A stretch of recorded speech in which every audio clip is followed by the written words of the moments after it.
यो सुन, ये कहानी है एक जेल के बंदे की जो अपनी तेज दिमागी से दुनिया की कोई भी जेल तोड़ के भाग सकता था। पर एक दिन वो ऐसी जेल में नया जो बिल्कुल अलग थी, जहाँ की सिक्योरिटी इतनी टाइट थी कि कैदियों ने खुला आसमान भी नहीं देखा था। अब देखना ये है कि हमारा हीरो इस जेल से भाग पाएगा या नहीं। पूरा स्टोरी सुन के पता चलेगा। स्टोरी शुरू होती है कोलोराडो की एक जेल में, जहां एक कैदियों का बंदा राय रहता था। एक और कैदियों ने राय को वार्न किया कि जैक नाम का एक और कैदी उसे मारने की प्लानिंग कर रहा है। अगले दिन जेल के यार्ड में जैक ने राय पे अटैक किया, पर राय ने उसे जोरदार हरा दिया। लेकिन जेल के गार्ड्स ने राय को पकड़ के एक सीक्रेट चेंबर में बंद कर दिया। ये जगह सबसे खतरनाक कैदियों के लिए थी और 24 घंटे मॉनिटर होती थी। राय का कमरा सील था और दरवाजा हमेशा बंद रहता था। अंदर जाते ही राय ने अपनी एस्केप की प्लानिंग शुरू कर दी। उसने देखा कि जेल का गराज उसके रूम के नीचे है, जहां एक फायर इंजन खड़ा था। राय ने गौर किया कि गार्ड्स छुट्टी लेके छत पे जाते हैं स्मोकिंग के लिए, और वापस आने में 7 मिनट लगते हैं। वो डिसाइड करता है कि ये 7 मिनट उसका चांस होगा भागने का। सबसे बड़ा चैलेंज था गेट का पासवर्ड तोड़ना। अपनी मील से एक मिल्क पैकेट का प्लास्टिक निकाल के कीपैड पे चिपका दिया, ताकि जब नंबर प्रेस हो वो उसमें छप जाए।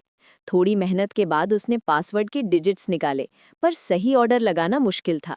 एक दिन जब गार्ड्स छत पे गए, राइट चुपके से अपनी टीम को मैसेज भेजा कि अगले दिन 4 बजे वो जेल के पास होगा। प्लान के मुताबिक राय की टीम ने 4 बजे एक बड़ा ब्लास्ट कर दिया, जिससे सब लोग पैनिक में भागने लगे। इस डिस्ट्रैक्शन का फायदा उठा के राय अपने कमरे से निकला, एयर वेंट से गराज तक पहुंचा। फायर ब्रिगेड वहां फायर कंट्रोल करने भागा और राय उनके व्हीकल के नीचे चिपक के भाग गया। बाहर उसके दोस्त हर्ष और एबिगेल मिले, पर पुलिस ने जल्द ही उसे दोबारा पकड़ लिया। फिर एक आदमी लेस्टर आया और पुलिस को राय को रिलीज करने का ऑर्डर दिया। राय और लेस्टर जेल के डायरेक्टर से मिले, तब पता चला कि राय असल में कोई क्रिमिनल नहीं, बल्कि एक बिजनेसमैन है जिसका सिक्योरिटी कंपनी है। उसका मिशन था जेल की सिक्योरिटी टेस्ट करना, इसीलिए वो कैदियों के रूप में जेल में गया था, ताकि पता लगा सके कि जेल तोड़ना मुमकिन है या नहीं। जेल तोड़ के उसने कमजोरियां ढूंढी और सुधारी।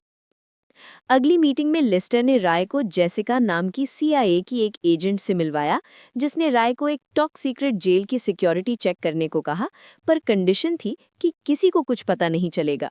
राय को ये टर्म्स पसंद नहीं आए, पर लेस्टर ने मना लिया।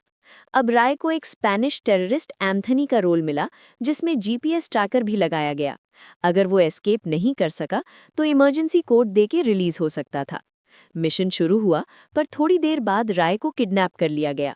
उसके कैप्टर्स ने उसको बेहोश कर दिया और ट्रैकर निकाल दिया, ताकि टीम उसका लोकेशन न पता कर सके। जब राय होश में आया तो पता चला वो एक ग्लास सेल में था, जहां दूसरे कैदी भी थे।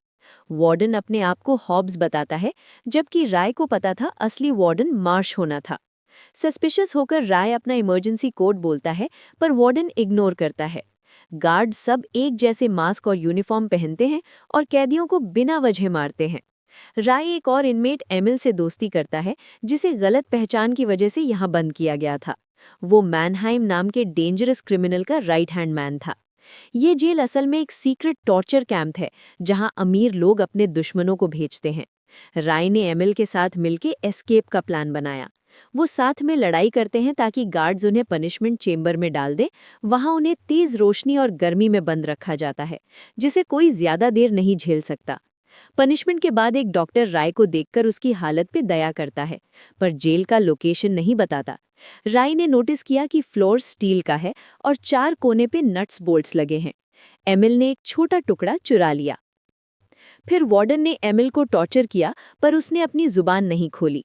एमिल ने राय को मेटल पीस दिया। फिर दोनों दोबारा लड़ाई शुरू करके पनिशमेंट चेंबर में वापस बंद हो गए। अंदर राय ने धीरे धीरे नट्स बोल्ट्स खोलने शुरू किए। जब काम खत्म हुआ, एमिल जोर से चिल्लाया ताकि गार्ड्स की अटेंशन मिले। राय कैमरा ब्लॉक करके फ्लोर पैनल खोलकर नीचे उतर गया। पाइप्स चढ़ते हुए एक पाइप टूट गया और पानी भरने लगा। फिर भी राय सरफेस तक पहुंचा। बाहर उसने देखा कि जेल जमीन पे नहीं, बल्कि एक बड़ी शिप पे बनी है। पाइप टूटने से गार्ड्स अलर्ट हो गए। राय जल्दी अपने कमरे में वापस चला गया।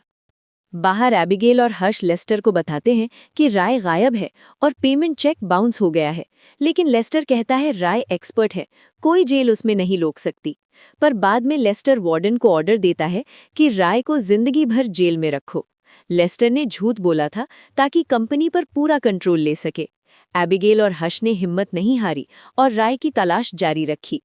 जब राय और एमिल को पता चला शिप अटलांटिक ओशन के पास मोरक्को के करीब है, उन्होंने एक मुस्लिम कैदियों जावेद से मदद मांगी। जावेद ने वार्डन को छत्ती पे नमाज पढ़ने की इजाजत मांगी, जिससे वो शिप के डेक पे गया और लोकेशन मैप बनाया। एमिल के एक दोस्त मोरक्को में था, जिसे मैसेज भेजने के लिए डॉक्टर ने ईमेल की मदद की।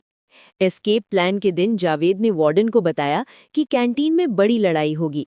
गार्ड्स कैंटीन को गए, सिर्फ 2 गार्ड्स स्टेयर्स पे बचे। राय, एमिल और जावेद ने लड़ाई शुरू की, गार्ड्स को मार के ऊपर डेक तक पहुंच गए। पर वार्डन ने शिप लॉकडाउन कर दिया, सब दरवाजे बंद हो गए। फिर राय ने कंट्रोल रूम जाके पावर बंद कर दी, जिससे दरवाजे खुल गए। वो सरफेस तक पहुंचा, गार्ड्स ने फायर किया, एमिल ने उन्हें मार गिराया। जावेद गोली लगने से मर गया। राय ने पानी के टैंकर में छुप गया, लेकिन पावर वापस आने पे टैंकर भरने लगा।